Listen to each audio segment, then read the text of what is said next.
Молодые активисты, как и вся республика, готовятся отметить день рождения пророка Мухаммада, да благословит его Аллах и приветствует. Ну а пока члены патриот-клуба «Рамзан» пополняют религиозные знания жителей. Полезные брошюры патриоты раздают всем прохожим. В их числе оказался и Тамерлан Гучигов. Поселением с вестью о приближении благого дня буклеты с проповедями о пророке Мухаммаде, саллиллаху алейхи вассалям, на улицах Урус-Мартана, а затем и Ачхой-Мартана раздавали сегодня активисты патриотического клуба «Рамзан».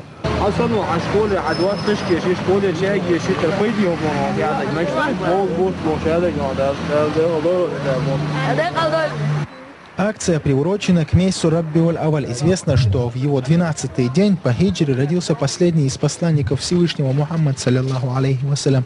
В этом году мусульмане всего мира будут отмечать эту дату 4 февраля. Наша цель – это рассказать людям, дать им еще больше информации о самом великом человеке, пророке Мухаммаде, саллаллаху алейхи вассалям, чтобы люди знали больше о нем, о его жизненном пути и брали пример с него.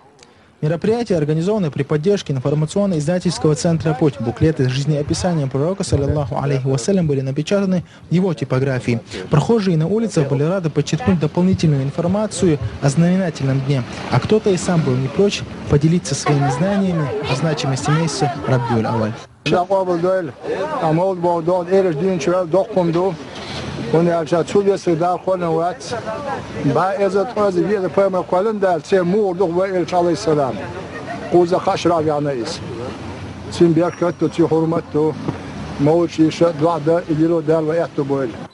Тамерлан Гучигов, Ильяс Якубов, Заур Магомадов.